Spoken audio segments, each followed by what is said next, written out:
I couldn't believe the insult.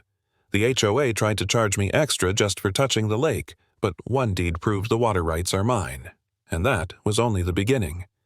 I'd just settled into my porch swing with a cup of coffee when I spotted the envelope on the step's official HOA letterhead glaring at me like a warning sign.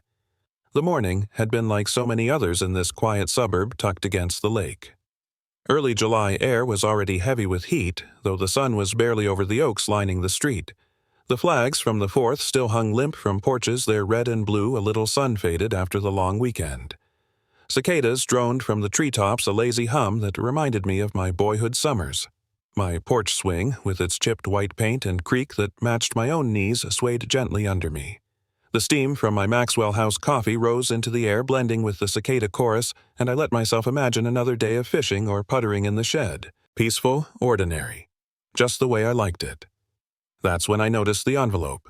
It sat squarely in the middle of the top step, not tucked into the mailbox, not slid under the door, just waiting there as if someone had wanted me to see it before anything else. The bold block letters on the return address left no doubt Lakeshore Homeowners Association.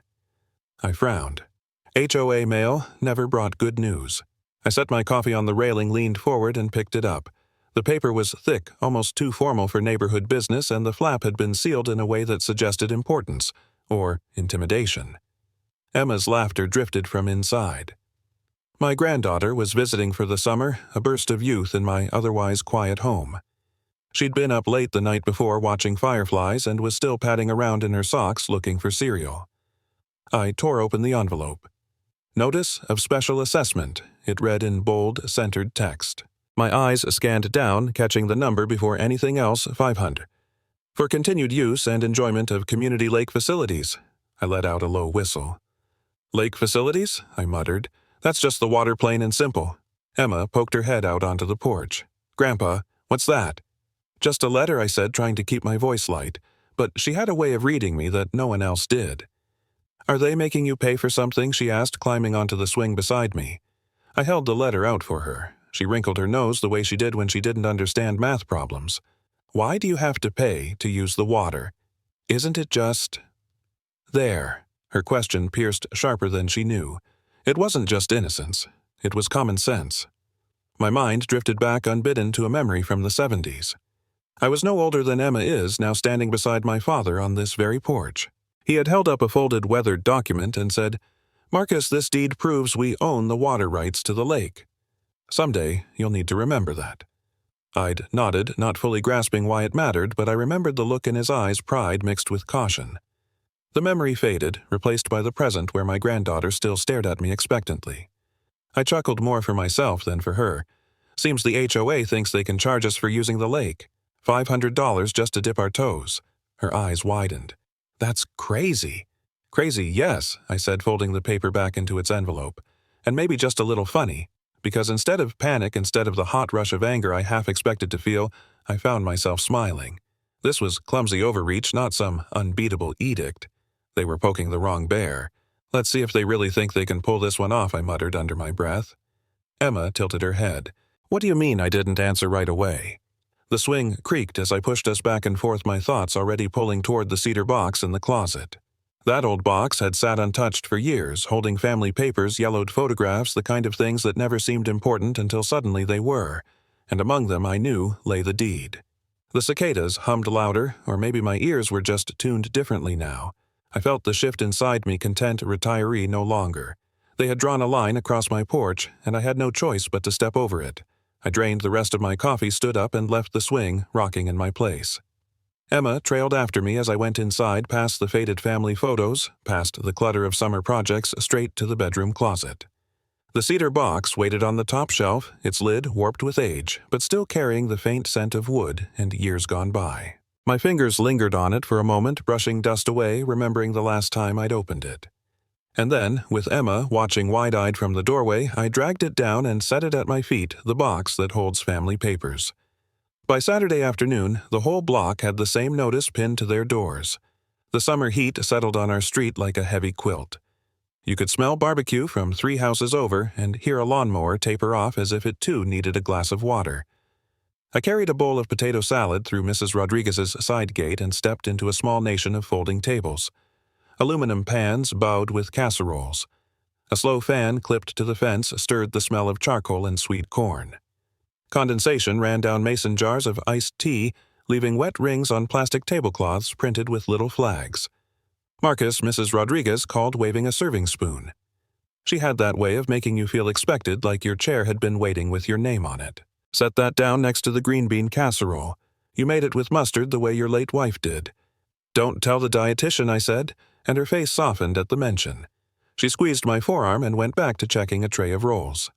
The talk at the potluck started innocently, the heat wave, the fireworks debris still turning up in gutters, the high school marching band practicing early, but the envelopes had arrived like synchronized swimmers. Every conversation eventually drifted to the same subject and settled there like a dragonfly on a reed. A couple across from me shook their heads at their matching notices. 500, and they want it by the end of the month, the husband said. He kept folding his paper napkin in half, then half again. The wife's eyes slipped to me, then away. It's a special assessment, someone explained, as if using the right term would make it feel less like a reach into our pockets. For the lake. I sipped tea and kept my voice even. For something we may not legally share. That landed with a dull thud. The word legally doesn't float at a potluck. It sinks to the bottom of the conversation bowl and makes people stir faster.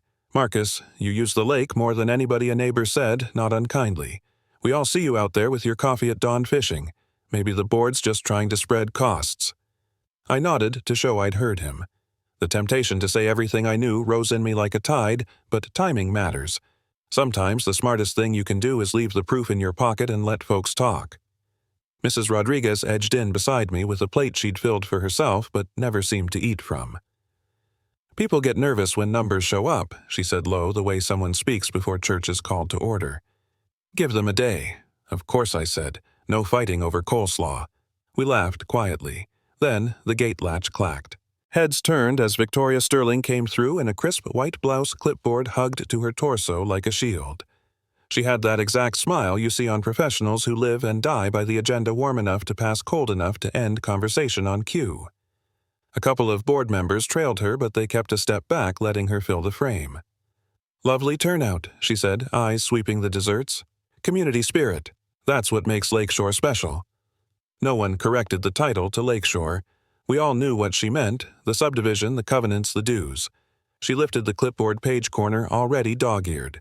Since we're all present, she continued a quick reminder. The special assessment notices went out yesterday. This is about fairness maintenance insurance, the kind of long-term stewardship that keeps our property values strong. No exceptions. Everyone pays. A hush moved like a breeze between tables. People stared at their plates the way you do when you don't want to be the first to look up. I could feel the heat building under my collar, not anger so much as the old ache of being talked down to. I set my jar on the table and cleared my throat. Victoria, I said, making sure to keep my tone polite. Neighborly, you're calling it a shared facility, but not everything near the water is by definition shared. She gave me that leadership smile practiced to show patience. Marcus, we all use the lake. It's part of our community. The board considered this carefully. Consideration is good, I said. Authority is better. The question is whether the board has the authority to assess for that particular thing. A few heads came up. People like simple sentences. Victoria glanced at her clipboard, then back at the crowd. We aren't here to debate today, she said gentler than her words. Just to remind folks of deadlines. There will be penalties for non-payment. That's in the bylaws. I could feel Mrs. Rodriguez shift closer, her shoulder warm against mine. Maybe you should not do this at a potluck, I finished for her. Yes. But the floor belonged to Victoria now, and once she took it, she never gave it back willingly. Mr. Bradley stepped in from the shade of the maple hands tucked into his pockets like a schoolboy. I mean, it's only fair we all contribute, he said, quiet enough to be private, but near enough for me to hear. You do spend the most time by the lake, Marcus. A good man, Bradley too quick to trust the person holding the clipboard. I kept my answer soft. Fairness isn't always the same as legality. He rocked on his heels, searching my face for a fight I wasn't offering. It's just what everyone is saying, he added, as if that made it truer. Victoria took the opening. This isn't about singling anyone out, she told the table's palms up. It's about protecting what we all love, and protecting involves funding. Simple as that. The word protecting did a little trick in the air, reminding people of storms and fallen branches and insurance deductibles. A couple of heads nodded. She had chosen the right word emotionally anyway. I dipped a spoon into my potato salad and set it down again untouched. Words are one thing I said more to the table than to her. Records are another. She heard me, though. Her jaw tightened a fraction. The clipboard lifted a little higher on her chest. Anyone refusing payment will face penalties, she announced, crisp as a gavel. The room, or the yard, really tilted for a heartbeat. Conversations broke loosely apart and reformed around safer subjects, a new grandbaby, a teaching job starting in August, the price of gasoline. People began collecting their kids and their Tupperware praise be for next Sunday. Victoria ducked back through the gate without so much as a smear on her blouse, the clipboard leading her out like a compass. I stayed where I was, watching the ice in my glass shrink. The fan hummed. Smoke from the grill thinned into the bright afternoon. Bradley lingered in the shade again, then drifted away without committing to a side. I couldn't blame him. The oldest human habit is staying on the porch until the storm picks a direction. I started stacking paper plates, making myself useful in the way widowers do, never in the way that draws attention. Mrs. Rodriguez touched my elbow. "You okay?" "I'm fine," I said. "It's a warm day." She looked like she wanted to say more, but thought better of it. She handed me a foil square for leftovers and moved on, her smile stitched on with the same thread she'd used for a generation of church suppers. When the crowd thinned and the grill hissed its last, a neighbor I didn't know well edged up beside me. He was younger than the rest of us by a couple of decades, the kind of fellow who jogged at dawn and waved without breaking stride. His eyes flicked to the gate where Victoria had gone, then to my face. He leaned in, voice low enough to disappear in the cicadas. "She's planning to raise it next quarter." The folding chairs creaked the gavel. Smacked, and my name was already printed on the agenda. The community center smelled the way it always had, floor polish mixed with lemonade-faint dust from old ceiling tiles. Fluorescent lights buzzed overhead, humming a little out of tune, and the American flag drooped at the front of the room, its edges curled from years of summer humidity. Neighbors filled the rows in cotton shirts and sandals, murmuring as they unfolded printed notices or shifted plastic cups of lemonade from one hand to another. It was a Monday evening, like dozens before, but the undercurrent was sharp enough to cut through idle chatter. I carried my own coffee mug from home porcelain, worn smooth from decades of use. The warm weight steadied me, a quiet reminder of mornings on my porch swing. I took a seat halfway back, nodding to Mrs. Rodriguez and Emma, who had chosen a spot along the side wall. Emma's legs swung nervously, too short to reach the floor, and Mrs. Rodriguez patted her hand as if to anchor her. Sheriff Langston, broad-shouldered and calm as ever, sat in the last row, arms crossed, more observer than participant. Victoria Sterling presided at the front, crisp blouse hair pulled tight. She tapped the gavel again, though the room was already quiet. "Meeting of the Lakeshore Homeowners Association will come to order," she said, voice rehearsed. "First item on the agenda, non-payment of special assessment." Eyes turned. Not all at once, but enough to feel the shift like a breeze that points everyone's attention in the same direction. I lifted the coffee to my lips and tasted the comfort of bitterness, letting the silence stretch. Victoria raised her clipboard page, rustling. "Mr. Marcus," she emphasized the Mr. as if I had been demoted, "you are in violation for refusing to remit the required $500. This community cannot function if members shirk their responsibilities." A few heads nodded in sympathy, though most avoided looking at me. The notices had arrived at every doorstep. Fear of being next kept lips pressed tight. I set my mug down on the metal folding table with deliberate care. "I received your notice," I said evenly. "I read it. I understand it. And I intend to address it in due time." Her eyebrows arched. "There is nothing to address. Payment is due. Non-payment triggers a lien. We will not allow one resident to endanger the solvency of the whole community." She tapped the gavel sharp as a firecracker. "Lien," she repeated for emphasis, letting the word hang heavy. Emma leaned forward, whispering to Mrs. Rodriguez. Their heads bent together, but I caught the movement from the corner of my eye. The room wasn't used to such formality. Lemonade and chatter usually filled these evenings. Tonight, the air carried judgment. I took another sip. The mug's heat had cooled, but it still felt like a shield between me and her clipped sentences. "Words are easy," I said. "Proof is harder." A murmur fluttered across the room. Neighbors uncertain if I was buying time or starting a fight. Bradley cleared his throat from 2 rows up, his voice thin. "Maybe it's best to just pay Marcus. 500 isn't so much." I met his gaze without anger. "The amount isn't the issue. Authority is." Victoria pounced. "Authority rests with the board elected by this community. That is the structure you agreed to when you bought here." She slapped the gavel against the block, the sound ricocheting through metal chairs. "And authority has consequences." Her tone had an edge now, impatience disguised as resolve. She turned slightly to the board members flanking her, each stiff in their folding seats.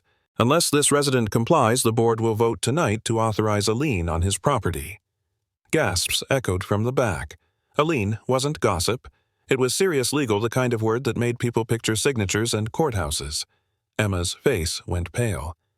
Mrs. Rodriguez squeezed her hand again, but her eyes were locked on me, urging calm. Sheriff Langston's expression didn't change, though his chin lifted a fraction like a man checking the wind before speaking. I set the mug down one final time, carefully enough that the sound carried. "I hear your threat," I said softly, more to the room than to Victoria, "and I will answer it." Victoria lifted the gavel high. "The board will vote to enforce lien." She struck it down with force, a crack that silenced every cough and whisper. The fluorescent lights hummed on, indifferent. I reached for the leather handle at my feet. My briefcase came up slowly, the brass latch glinting under the harsh bulbs. I set it on the table, the weight of it drawing stares from the first row to the last. My fingers curled around the clasp, deliberate, measured. "Before you vote," I said, letting the pause stretch long enough to bend the air around us, "you may want to see what I brought." When I unfolded that old parchment, the whole room went still. It smelled of cedar and time. The paper had yellowed at the edges, its creases worn from years folded tight inside the cedar box. Even the faint scent of wood seemed to ride the air, drifting through the fluorescent hum of the community hall. I laid it on the table where the board stack of notices sat, their laser-printed ink looking sterile by comparison.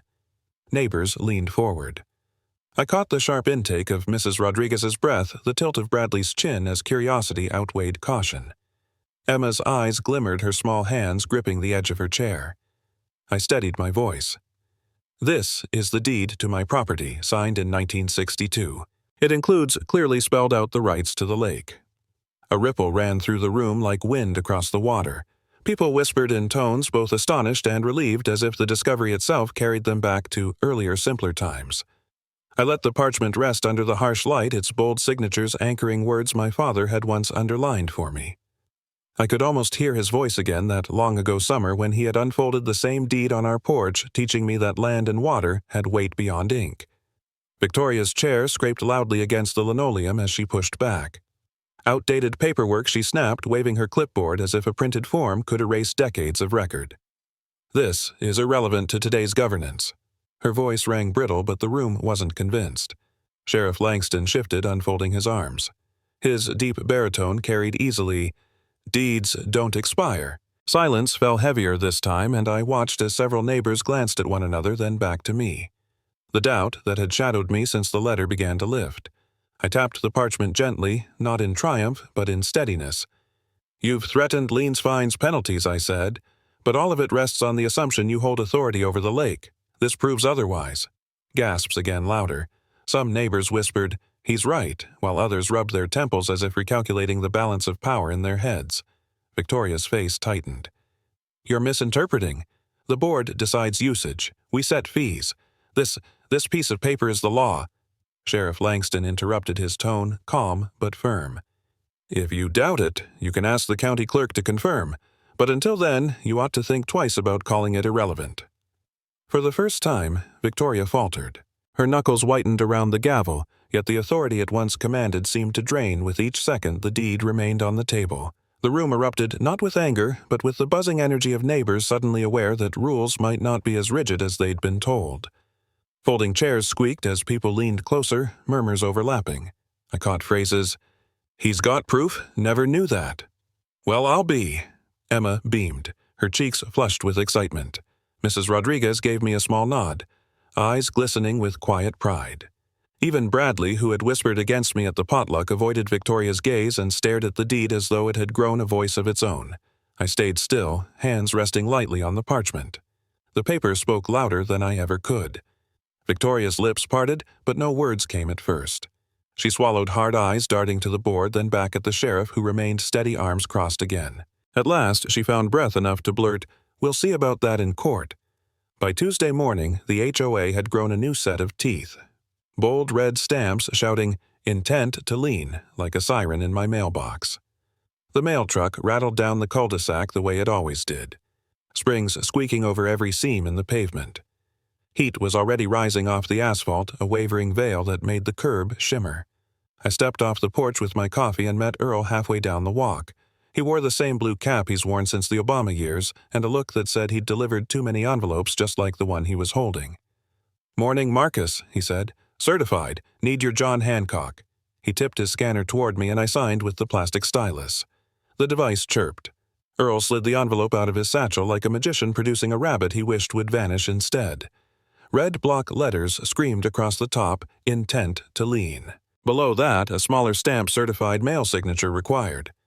"Seen a lot of these this week," Earl muttered. "Never seen him fix a fence or lower a tax bill." I smiled. "Appreciate you, Earl." I checked my watch. 10:06. "You mind repeating that time for the record?" He grinned. 10:06 a.m. on the dot. Then lower, "Hope they know what they're doing." I didn't answer.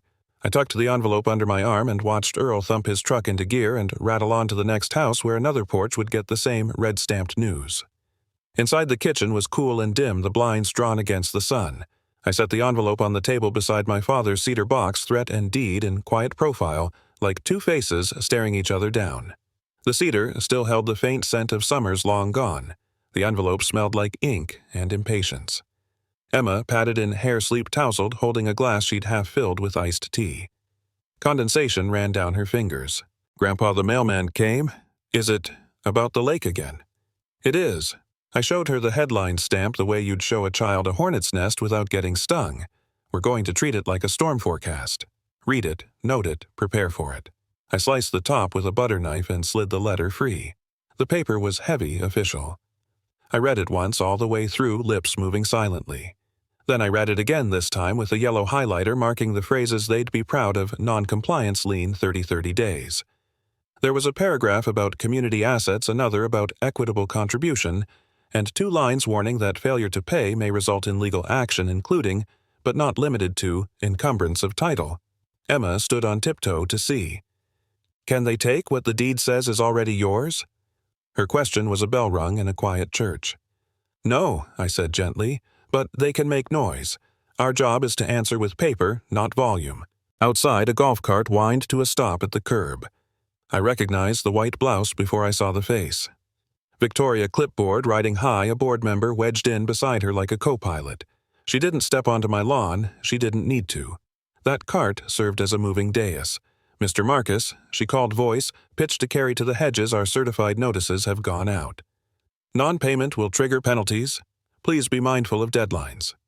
I rested the envelope flat on the table where she could see it through the screen. "Received," I said. "Noted."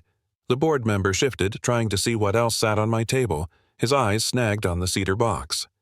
Victoria followed his gaze, frowned at the sight she couldn't quite parse, then lifted her clipboard as if that alone could blot out anything older than last week's minutes.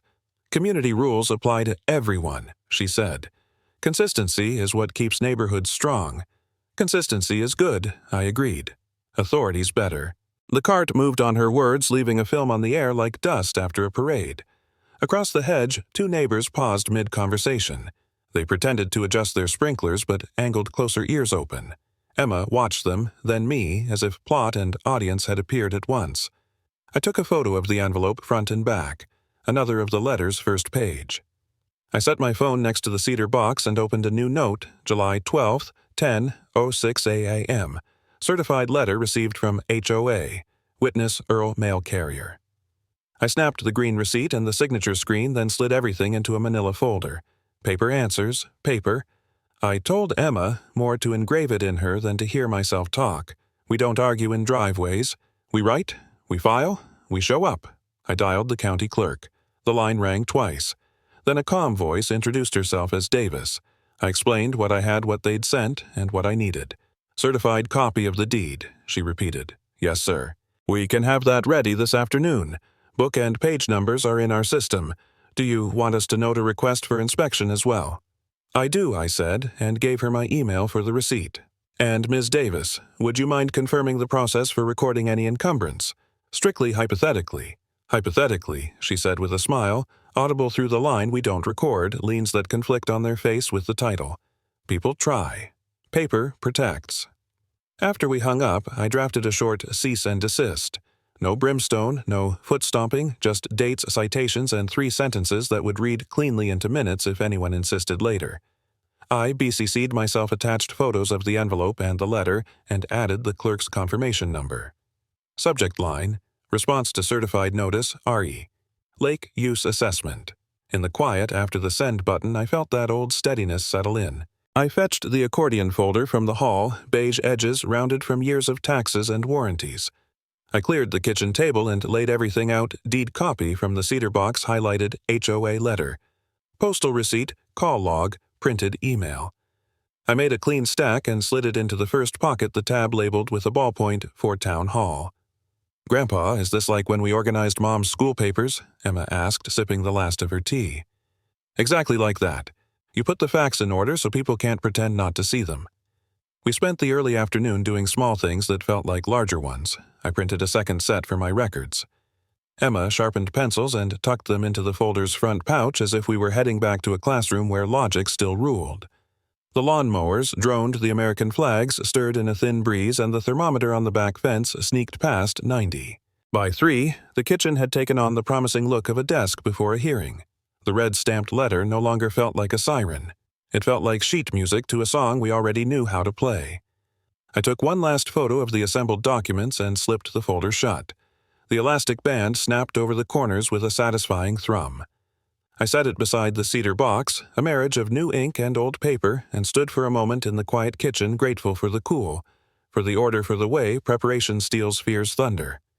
I had just reached for the kettle to make fresh tea when my phone buzzed on the table. A new email notification slid across the screen, bold and official, the town seal in the preview line.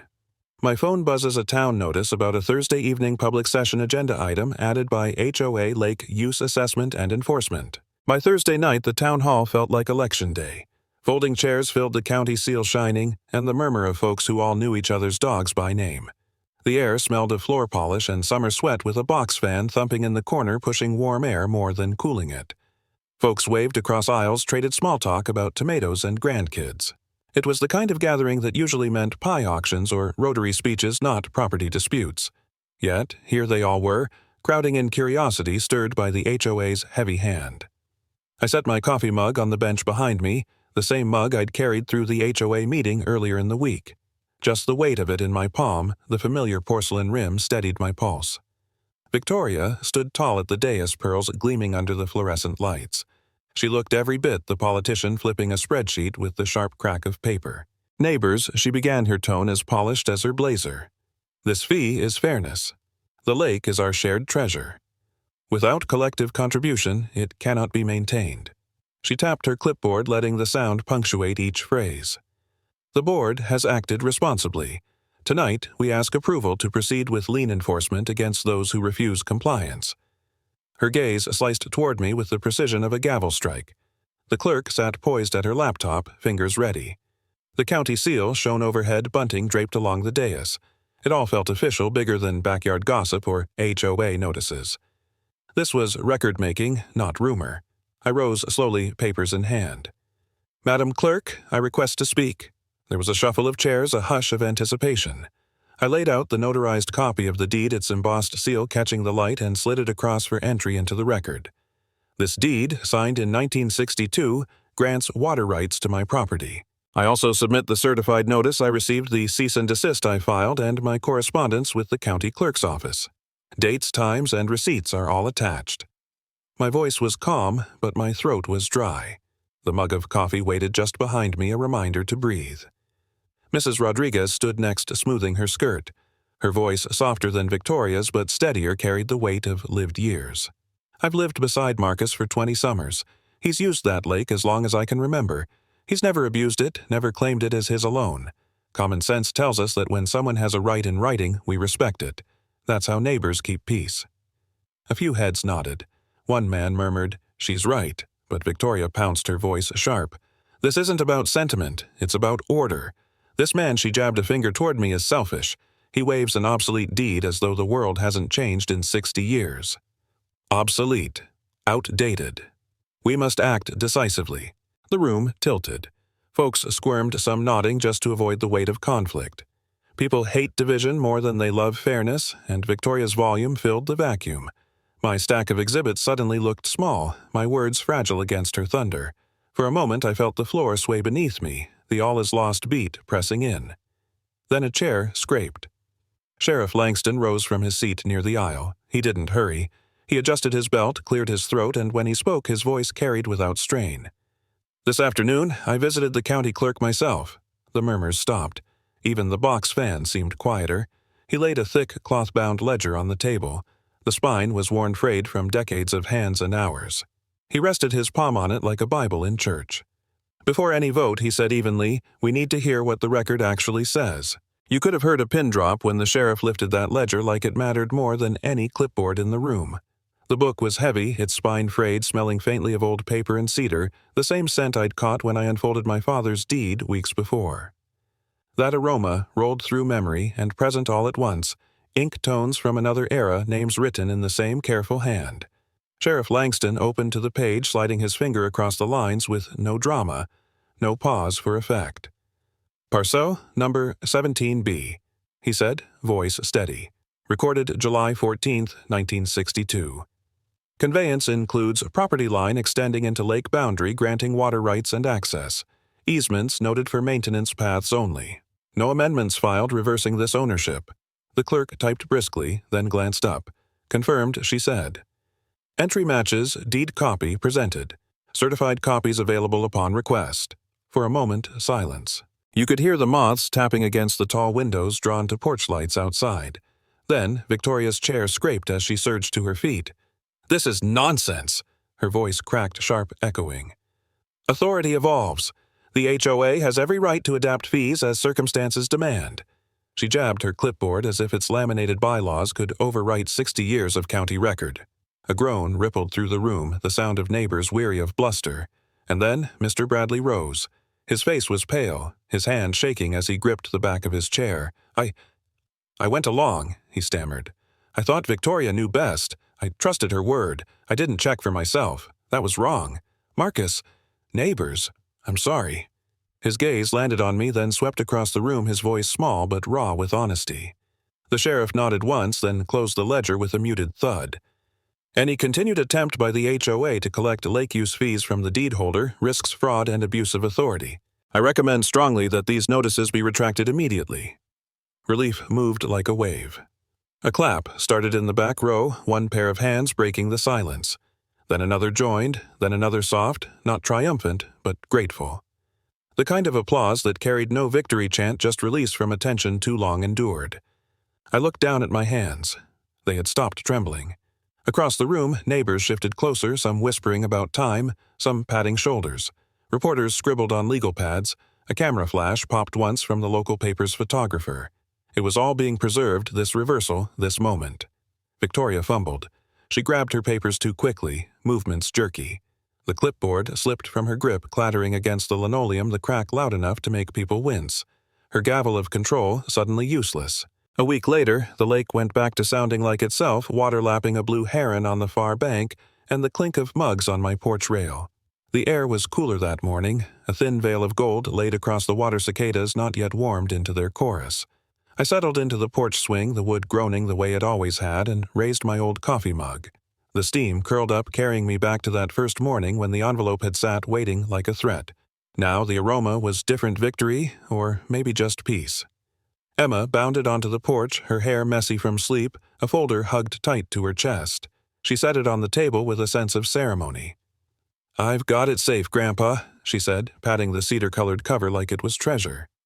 Mrs. Rodriguez followed close behind, a thermos in one hand and a plate of cinnamon muffins in the other.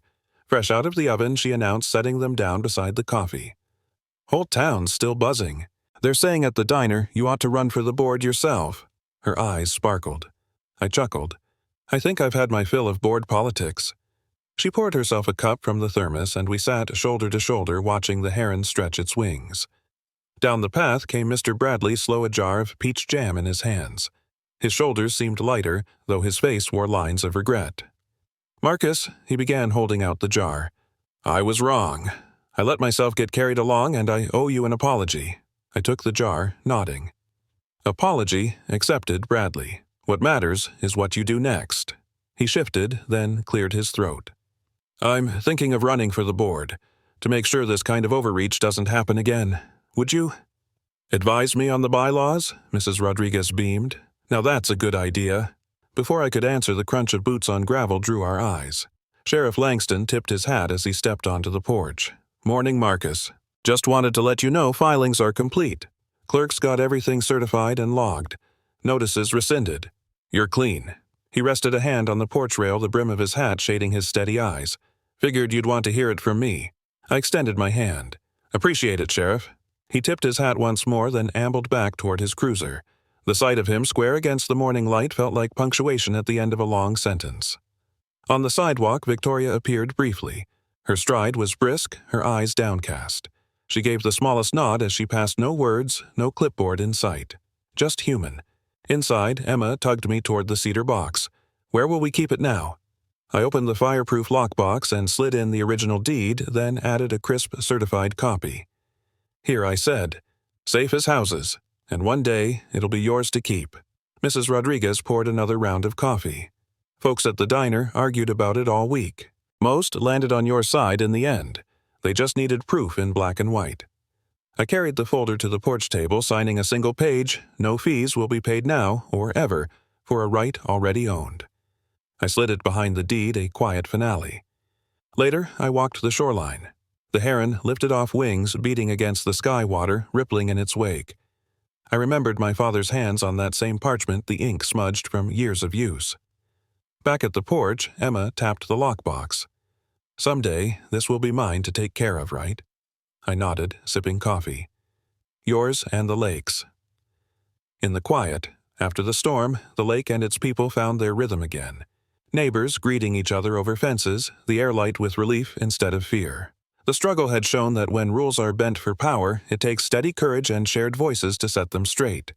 Justice, after all, is less about loud victories than about restoring what should have never been taken. And like a porch light glowing steadily through the night, one neighbor's stand can guide an entire community home.